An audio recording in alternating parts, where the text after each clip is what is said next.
The All-Star break and the All-Star weekend for the NBA is coming up, and I think it's time for me to predict some of my award winners. Starting with the MVP, I think it's really, really difficult at this point to argue against LeBron James.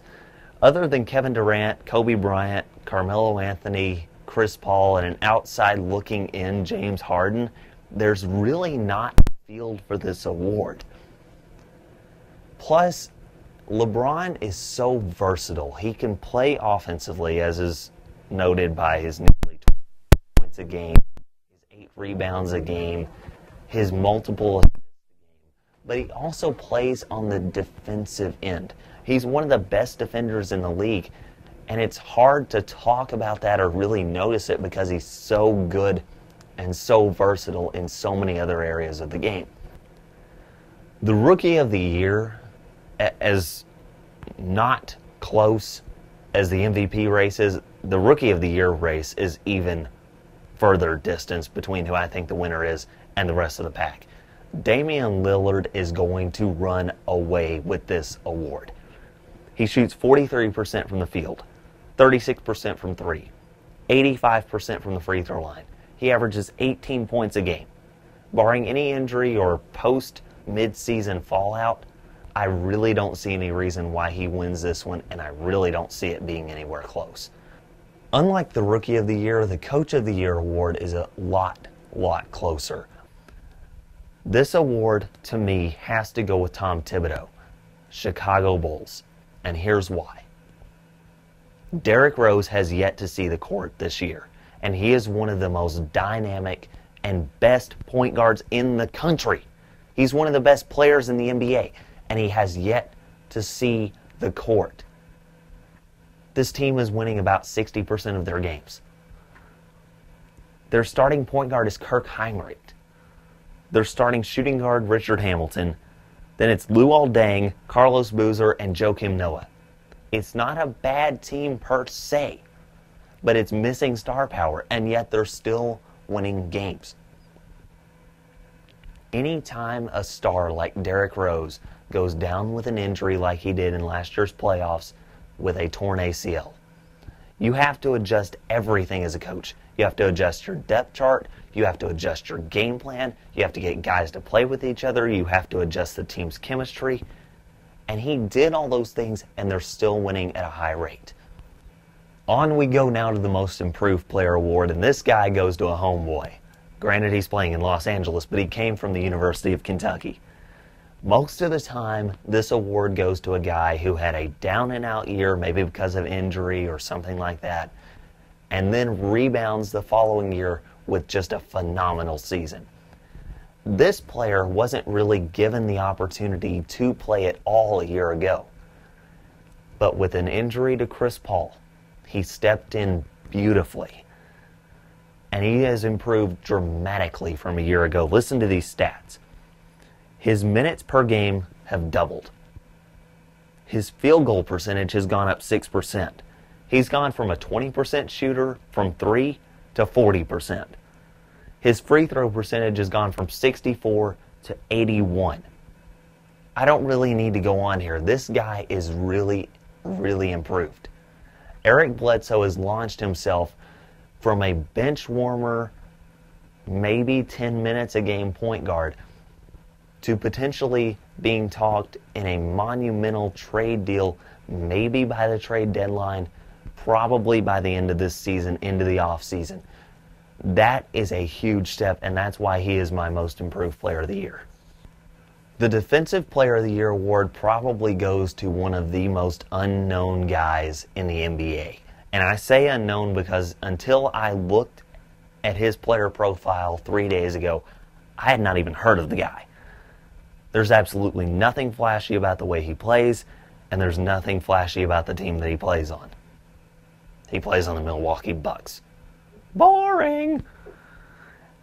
But this guy, third-year man out of VCU, Larry Sanders, he's averaging more than 3 blocks a game, almost 3.2.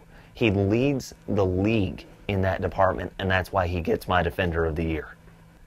For the first time in seemingly forever, James Harden is not up for the Sixth Man of the Year award. And that's because in order to get this award, you have to be coming off the bench, and he's starting now at Houston. But anyway, with Harden starting, I think this award has to go to Manu Ginobili. Look, the guy is nearing that age where we all begin to wonder how much longer he's going to be not on a walker. And he's still performing at a very high level. He's averaging 12 points a game. He shoots 44% from the field, 37% from three.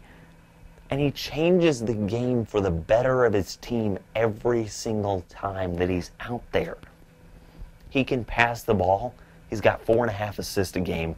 He doesn't turn the ball over. He can defend, getting 1.5 steals a game.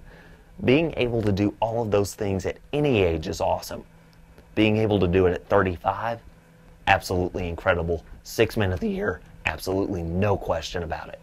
Finally, we head to probably the most favorite thing that I did for this sports segment, and that was my All-NBA first team. Let's start with a point guard, Chris Paul. To quote Bleacher Report, Paul is the steadying influence on a less than steady Clippers team. That describes him perfectly. I mean, the Clippers roller coaster, up and down, up and down, up and down. Blake Griffin, high-profile player, disappears. The rest of the guys do the same thing. Chris Paul is that steadying influence. He's what allows them to be a consistently winning team from that point guard spot that is absolutely necessary for any team that looks to make a serious postseason run. He is a rock. He shoots 47% from the field, 90% from the free throw line. The next guard spot goes to Kyrie Irving.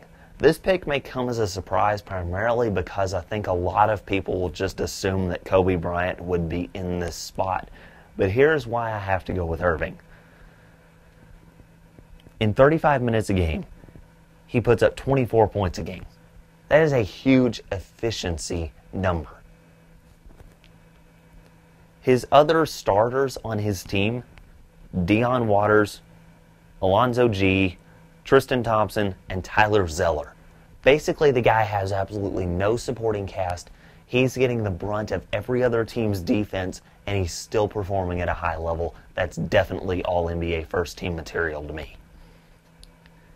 The forward spot, the first forward spot, and this is probably the easiest selection, LeBron James.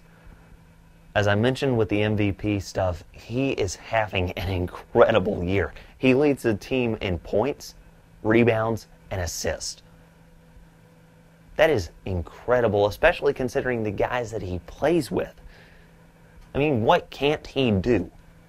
What I have come to discover is the only thing that LeBron can't do is A, stay in Cleveland, and B, suck. Whereas the first forward spot is easy, the next one is a little bit more difficult. I thought about putting Melo in here, but I had to go against him and instead go with Kevin Durant. And here's why. Carmelo Anthony is a scorer, and that's all he does. Same thing with Kevin Durant. The difference is Kevin Durant scores better.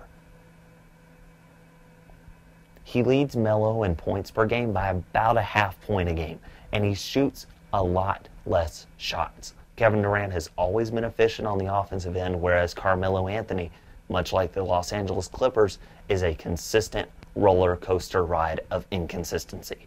Even though this was my favorite spot to do in this sports segment, my least favorite position to analyze had to be the center. Just out of curiosity, does anybody else think besides me that this is the absolute worst position in the NBA right now? There are no centers that are performing at a high level. We expected Dwight Howard to. He hasn't. And nobody else is really a very well-known center. This award, to me, goes to Brook Lopez, the center out of Brooklyn. When Brooklyn re-signed Deron Williams and then got Joe Johnson, my first thought was, okay, your backcourt is great. Is your front court going to sustain itself so that you can make a serious postseason run? Because in order to make that finals push, you have to have both a solid backcourt, the most important thing, but you also have to have a reliable front court. And he has been that piece. He's averaging 19 points, 7 boards, and 2 blocks a game. and that's what has kept Brooklyn's playoff hopes alive, and that's why he gets the all-first team center. That and the fact that all the other centers are just pretty much terrible.